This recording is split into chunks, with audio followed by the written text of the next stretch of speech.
கர்த்தருடைய பரிசுத்த நாமம் மகிமைப்படுவதாக. ஆசீர்வாதமான ஒரு நல்ல மாலை வேளையிலையும் 120 நாட்களில் வேதத்தை வாசிக்கும் திட்டத்தினுடைய 16வது நாளுக்காக நன்றி சொல்லுகிறேன். இந்த நாளினுடைய வேதாகம சுருக்கம் யாத்திராகமம் 26ஆம் அதிகாரத்தில் ஆசரிப்பு கூடாரத்தை சுற்றிலும் போடக்கூடியதான மூடு திரைகளை எப்படி செய்ய வேண்டும், அதனுடைய அளவு என்ன, அந்த திரைகள் எப்படி இணைக்கப்பட வேண்டும் என்பதை மிக தெளிவாக ஆண்டவர் 26ஆம் அதிகாரத்திலே வடிவமைக்கிறார். 27ஆம் அதிகாரத்திலே பலிபீடத்துக்கு தேவையான பொருட்களையும், பலிபீடம் எப்படி செய்யப்பட வேண்டும், அந்த பலிபீடத்தை எந்த அளவு செய்ய வேண்டும் என்பதை குறித்தும் ஆண்டவர் 27ஆம் அதிகாரத்திலே விவரிக்கிறார். தொடர்ந்து குத்து விளக்கை குறித்தும் இந்த அதிகாரத்தில் எழுதுகிறார். அதிலே இடித்து பிழிந்த தெளிவான ஒலிவ எண்ணெயை கொண்டு வந்து அதை இரவும் பகலும் எரிய வைக்கக்கூடிய வேலையை ஆசாரியனுடைய கையில் கர்த்தர் கொடுக்கிறார். 28ஆம் அதிகாரம் 29ஆம் அதிகாரத்தில் ஆண்டவர் ஆசாரியனுடைய பிரதான ஆசாரியனுடைய ஊழியம் செய்யும்படியாக தெரிந்து கொள்வதையும், அவர்களுக்கான வஸ்திரங்கள் எப்படிப்பட்ட வஸ்திரங்கள் இருக்க வேண்டும் என்பதை 28ஆம் அதிகாரத்திலே வடிவமைக்கிறார்.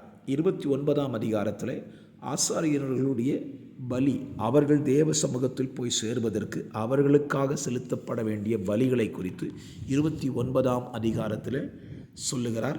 பலி செலுத்தக்கூடிய முறைமைகளை காலையிலையும் மாலையிலையும் பலி செலுத்த வேண்டும் என்று சொல்லி கர்த்தர் அந்த அதிகாரத்தில் விவரிக்கிறார். 29ஆம் அதிகாரத்தில் தூபம் காட்டுகிறதற்கான ஒரு தூபபீடத்தை கர்த்தர் உண்டாக்க சொல்கிறார். அந்த தூபபீடத்தில் வருஷந்தோறும் ஆரோன் அதனுடைய பாவ நிவாரண பலியை செலுத்த வேண்டும் என்பதை குறித்தும் ஸ்தோத்திரம் அதை அந்த அதிகாரத்திலே சொல்லப்படுகிறது. இஸ்ரவேல் ஜனங்களுடைய தொகையை எண்ண வேண்டுமானால் ஒரு தலைக்கு சமமாக அவர்களுக்கு 20 கேரா என்கிறதான ஸ்தோத்திரம் காரியத்தை ஆசரிப்பு கூடாரத்தில் செலுத்த வேண்டும். அது ஆசரிப்பு கூடாரத்தின் வேலைக்காக செலவிடப்படும் பணமாக இருக்கும் என்று விவரிக்கிறார்.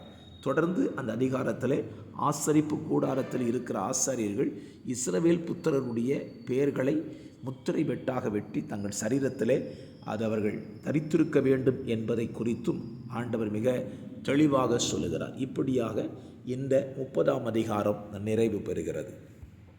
சுவிசேஷம் 8ஆம் அதிகாரத்தில் ஆண்டவராக இயேசு கிறிஸ்துவினிடத்தில் கொண்டு வரப்படுகிற விபச்சாரத்தில் கையும் களவுமாய் பிடிக்கப்பட்ட ஒரு ஸ்திரியை கொண்டு வருகிறார்கள். இயேசு அவளுக்கான தீர்ப்பை மிக நேர்மையாக எழுதுவதை குறித்து நாம் இந்த அதிகாரத்திலே வாசிக்க முடியும். தொடர்ந்து இயேசு கிறிஸ்து தன்னை குறித்து யூதர்களோடு கூட தெளிவாக பேசுகிறார். தான் எங்கே இருந்து வந்தேன் என்றும் தான் எங்கே போகிறேன் என்பதை குறித்தும் அவர்களோடு தெளிவாக இந்த அதிகாரத்தில் பேசுகிறார். இந்த அதிகாரத்தினுடைய ஹைலைட் வசனம் என்று சொன்னால், குமாரன் உங்களை விடுதலையாக்கினால் மெய்யாகவே விடுதலை ஆவீர்கள் என்பதை குறித்து, விடுதலையை குறித்தும் இந்த அதிகாரத்திலே பேசுகிறார். தான் எங்கே இருந்து வந்தேன், எங்கே போகிறேன், ஆபிரகாம் யார், ஆபிரகாமுக்கு முன்னாக நான் இருந்தேன் என்பதெல்லாம் ஆண்டவர் சொல்லுகிறார். 9ஆம் அதிகாரத்தில் பிறவி குருடனை இயேசு சுகமாக்குவதையும், அவனுடைய வாய்ப்பிறப்பை ஏற்றுக்கொள்ள முடியாத பரிசேயர் அவனை திரும்ப கேள்வி கேட்பதையும், பெற்றோரை கேள்வி கேட்பதையும், கடைசியாக அந்த குருடனே அவர்களுக்கு திரும்ப சொல்லுகிறான், பாவிகளுக்கு தேவன் செவி கொடுக்கிறது என்று சொல்கிறார்.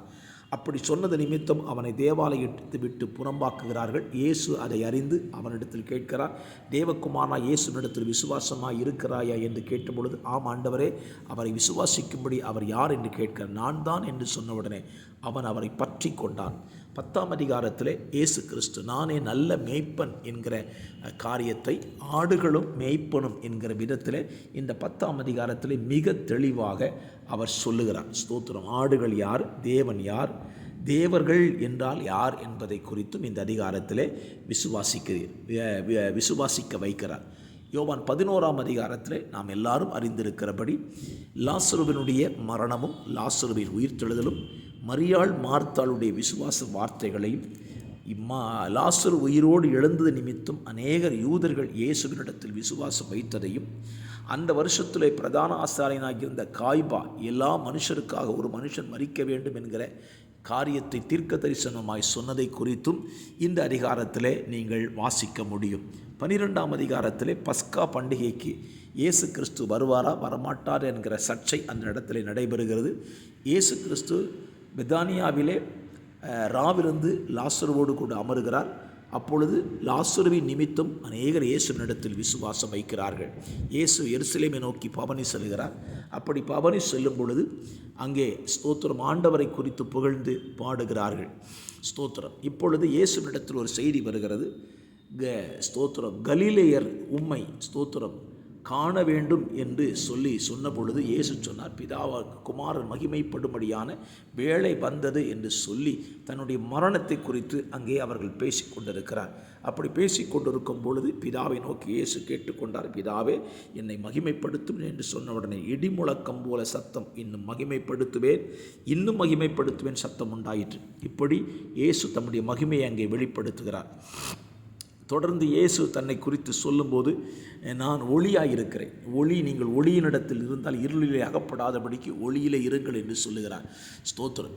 அப்பொழுது தொடர்ந்து இயேசு கிறிஸ்து தன்னை குறித்தும் ஏசாயா தீர்க்க தரிசன வசனங்களை குறித்தும் இந்த அதிகாரத்தில் பதிவிடுகிறார்.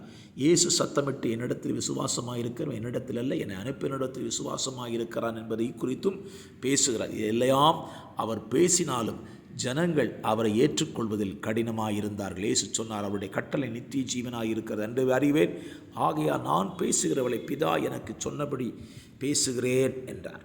இந்த நாளில் தியானம் இப்படியாக முடிவடைகிறது. கேளுங்கள், அதை உங்களுடைய இருதயத்தில் ஏற்றுக்கொள்ளுங்கள், மற்றவர்களுக்கு சொல்லுங்கள். வேத தியானம் நம்மை ஆசீர்வாதத்திற்கு நேராக கொண்டு செல்லும் என்பதில் சந்தேகமே இல்லை.